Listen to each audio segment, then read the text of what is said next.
আজ আপনি এমন একটি ভয়াবহ গল্প জানতে চলেছেন যা গুহা অনুসন্ধানের ইতিহাসের সবচেয়ে অস্বাভাবিক এবং মর্মান্তিক ঘটনা হিসেবে পরিচিত। কল্পনা করুন, একজন সুস্থ মানুষ একটি গুহার ভিতরে ২৭ ঘন্টা ধরে উল্টো হয়ে আটকে আছেন, আর তাঁকে উদ্ধারের জন্য দেশের সেরা উদ্ধারকারী দল এসেছিল। তবে এর পরের ঘটনাটি ছিল অত্যন্ত মর্মান্তিক এবং বেদনাদায়ক।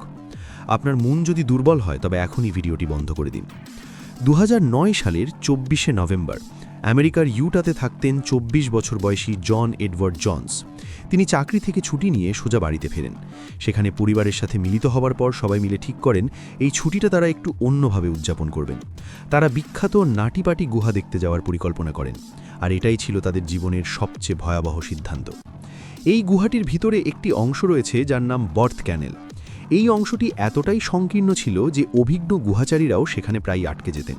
এই সমস্যার কারণেই গুহাটিকে বহু বছর আগে বন্ধ করে দেওয়া হয়েছিল, কিন্তু কিছু নতুন নিয়মের সাথে ২০০৯ সালের মার্চ মাসে এটি আবার খোলা হয়।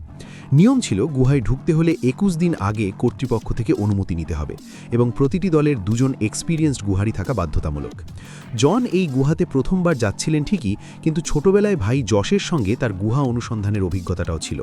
দুজনই অভিজ্ঞ গুহাচারী হিসেবে বিবেচিত হয় তাদেরকে ভেতরে যাওয়ার অনুমতি দেওয়া হয়। ২৪শে নভেম্বর রাত ৮টায় তারা গুহার ভিতরে প্রবেশ করেন। প্রথম ১ ঘন্টা সবকিছু ঠিক চলছিল এবং তারা আত্মবিশ্বাসের সাথে এগিয়ে যাচ্ছিলেন।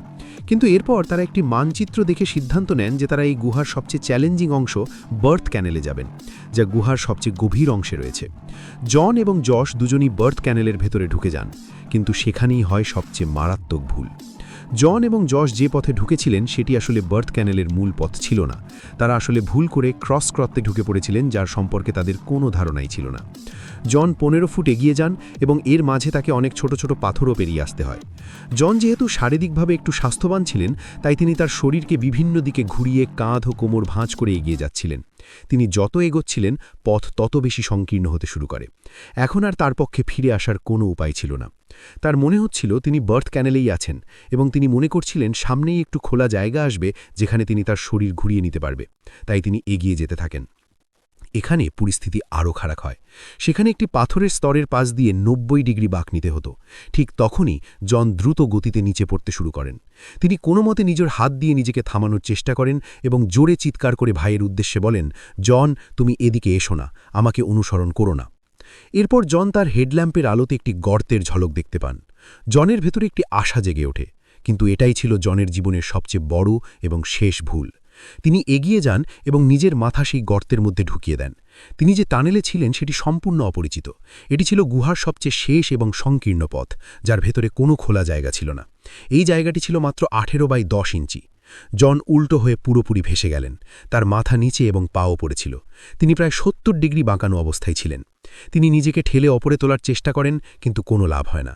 তার একটি হাত সম্পূর্ণ অকেজো হয়ে গিয়েছিল এবং অন্য হাতটি বুকের দিকে ভাঁজ হয়েছিল।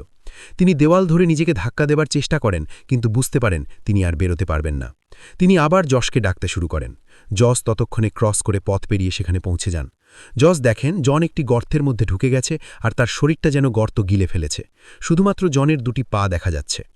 যশ নিজের পা দিয়ে জনের পা ধরে টেনে বের করার চেষ্টা করেন। জন কিছুটা উপরে ওঠেন, কিন্তু বারবার চেষ্টা করেও ফল না পাওয়ায় দুজনেই হতাশ হয়ে পড়েন। যশ বুঝতে পারেন এখন প্রফেশনাল রেস্কিউয়ারদের দরকার। এরপর সিদ্ধান্ত হয় যশ বাইরে গিয়ে সাহায্য আনবে এবং জন যতটা সম্ভব রিল্যাক্স থাকবে এবং ধীরে ধীরে শ্বাস নেওয়ার চেষ্টা করবে, কারণ সেখানে অক্সিজেনের অভাব ছিল। যশ গুহা থেকে বাইরে বেরিয়ে গিয়ে সবাইকে সব জানিয়ে দেয় এবং উদ্ধারকারী দলকে ডাকা হয়। এখানে সবচেয়ে বড় সমস্যা ছিল যে জন উল্টো অবস্থায় ছিল।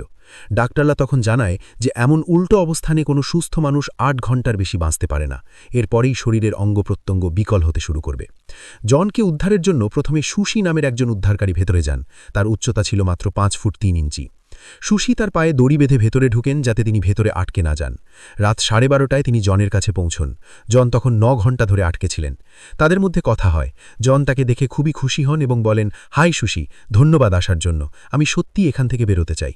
সুশিও তাকে আশ্বস্ত করেন, চিন্তা করবেন না জন, আপনি খুব শীঘ্রই এখান থেকে বের আসবেন। এখন এখানে পেশাদার সাহায্যে চলে এসেছে। কিন্তু তার ধারণাটা ভুল ছিল। সুশি বুঝতে পারেন পরিস্থিতি বাইরে থেকে যতটা খারাপ মনে হচ্ছে আসলে তার চেয়েও বেশি জটিল। সুশি জনের পা রশি দিয়ে বেঁধে দেন এবং তাকে টেনে বের করার চেষ্টা করেন, কিন্তু রশিতে ঘর্ষণ অত্যন্ত বেশি থাকা সত্ত্বেও কার্যকর হয় না। 2 ঘন্টা চেষ্টায় কোনো ফল না আসায় সেও হতাশ হয়ে সেখান থেকে বেরিয়ে আসেন। এরপর বাইরে উদ্ধারকারীরা একটি প্ল্যান করেন, আর সেটি হলো পুলি সিস্টেম স্থাপন করা। সরঞ্জামগুলি ভেতরে নিয়ে যেতে বেশ কয়েক ঘন্টা সময় লাগছিল। টানেলটি এতটাই সংকীর্ণ ছিল যে ছোট সরঞ্জাম ছাড়া কিছুই ভেতরে নেওয়া যাচ্ছিল না, এবং একসময় একজন উদ্ধারকারীকে ভেতরে যেতে হচ্ছিল। একটি পুলি সিস্টেম স্থাপন করতে ঘন্টার পর ঘন্টা সময় লেগে যাচ্ছিল। এই সময়ের মধ্যে অন্যান্য উদ্ধারকারী জনের সাথে কথা বলে তাকে শান্ত রাখার চেষ্টা করছিলেন। জন সেখানে 12 ঘন্টা কাটিয়ে দেন, এবং উল্টো অবস্থানে থেকে তিনি তার শারীরিক সীমা অতিক্রম করে যাচ্ছিলেন। তার 90 কেজি শরীর অভিকর্ষের প্রবল চাপ সহ্য করছিল।